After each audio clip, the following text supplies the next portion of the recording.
Begjet Pacolli, ish presidenti dhe ish zëvendës kryeministri i Kosovës, një nga personazhet më të njohura në trevat shqiptare, edhe si pasojë e qenies si sipërmarrësi më i famshëm, ka folur në një intervistë për tema me njëherë pas daljes së emrit të tij në të ashtu quajturat dosje Epstein.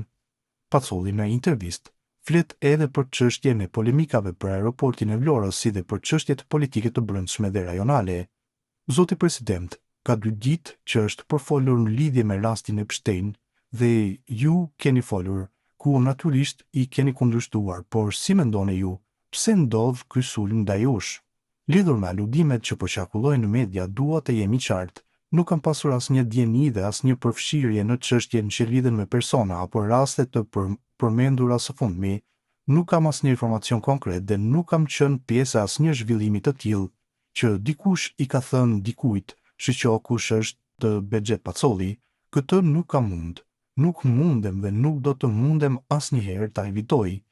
Tashmë, telenovela e aeroportit të Vlorës e ka humbur shkëlqimin mediatik, por ama ka ende qasje të rëndësishme politike që ja vlen të kthehemi. Kryeministri Edi Rama deklaroi në konferencën e fundit se fjalët janë thyrë tashmë, po shpresojnë të respektohen afatet ligjore. Doja t'ju pyesja, çfarë ka ndodhur ndërmjet jush dhe kryeministrit?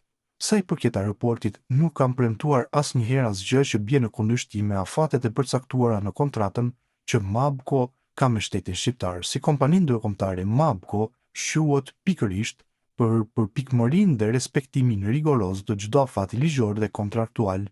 Kjo ka qenë dhe mbetet qasja jonë në çdo projekt që realizojmë. E nëse rrugës dikush do të pengojë duke shfrytzuar institucionet, prap unë nuk mund të bëhem magjik. Zoti Pacolli, president Trump e ka thirrur Kosovën, por dhe Shqipërinë në bordin e paqes. Si e komentoni dhe e konsideroni ju këtë zhvillim, duke pasur parasysh dhe frekuentimet tuaja në mjedisin e presidentit të Shteteve të Bashkuara të Amerikës? Sa i përket zhvillimeve ndërkombëtare, konsideroi nismën e presidentit Trump si një përpjekje serioze për të adresuar sfida të mëdha globale përmes dialogut dhe qasjeve pragmatike.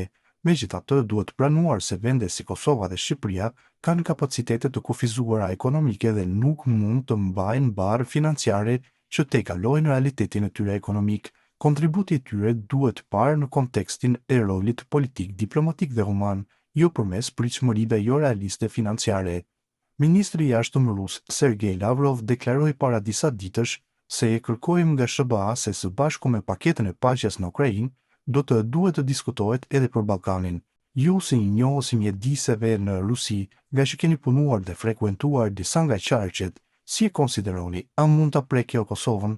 Në lidhje me Ballkanin,